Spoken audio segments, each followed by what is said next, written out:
মুহূর্তে জাতীয় স্মৃতিসৌধ প্রাঙ্গণে আছেন সহকর্মী ধ্রুব ব্যানার্জি। প্রস্তুতির খবর জানাতে সরাসরি যুক্ত হচ্ছি তার সঙ্গে।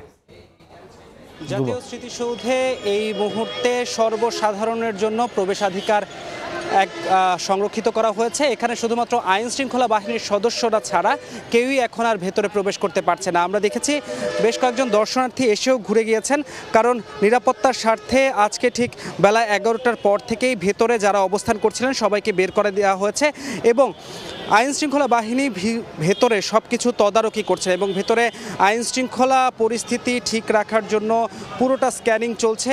এবং এরপর অর্থাৎ আজকে ঠিক 11টার পর থেকে আগামীকাল অর্থাৎ 16ই ডিসেম্বরের প্রথম প্রহর পর্যন্ত আর কেউই তেমনভাবে প্রবেশ করতে পারবে না, কারণ আমরা জানি 16ই ডিসেম্বরের প্রথম প্রহরে রাষ্ট্রপতি, উপদেষ্টারা সহ বিভিন্ন যারা রাষ্ট্রের গুরুত্বপূর্ণ ব্যক্তি আছেন তারা এখানে উপস্থিত হবেন। সেই উদ্দেশ্যেই নিরাপত্তা বলয়ে পুরো স্মৃতিসৌধ এলাকা কিন্তু ঘিরে ফেলা হয়েছে। পাশাপাশি শুধুমাত্র স্মৃতিসৌধে বা এর আশেপাশের এলাকায় যে নিরাপত্তা ব্যবস্থা জোরদার করা হয়েছে তা কিন্তু নয়, পার্শ্ববর্তী যে জেলাগুলো রয়েছে যেমন গাজীপুর, মানিকগঞ্জ সহ মূলত আমিনবাজার পর্যন্ত, এই স্মৃতিসৌধ থেকে আমিনবাজার পর্যন্ত যে সড়কটি রয়েছে এই সড়কটিরও পুরো নিরাপত্তা কিন্তু বাড়ানো হয়েছে। পাশাপাশি পুলিশের পক্ষ থেকে যেটা জানানো হয়েছে যে এই নিরাপত্তার কাজে মোটামুটি তারা 5 স্তরের নিরাপত্তা ব্যবস্থা পুরো স্মৃতিসৌধকে কেন্দ্র করে সাজিয়েছে।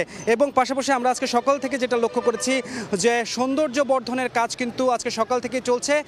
স্মৃতিসৌধের সামনে যে সড়কটি রয়েছে এটিও কিছুক্ষণ আগে আমরা দেখেছি কার্পেটিং চলছে, পাশাপাশি কিছু রঙিন করার কাজ চলছে, সাজসজ্জার কাজ চলছে এবং সব কিছু মিলিয়ে যদি আমি সবশেষ পরিস্থিতি আরেকবার বলে দিতে চাই সেটা হচ্ছে নিরাপত্তা ব্যবস্থা জোরদার করা হয়েছে, পাশাপাশি সৌন্দর্য বর্ধনের কাজও কিন্তু একদমই শেষ পর্যায়ে। এই ছিল সাভারের জাতীয় স্মৃতিসৌধ থেকে আমার কাছে সর্বশেষ। জাতীয় স্মৃতিসৌধের প্রস্তুতির খবর জানাচ্ছিলেন সহকর্মী ধ্রুব ব্যানার্জি।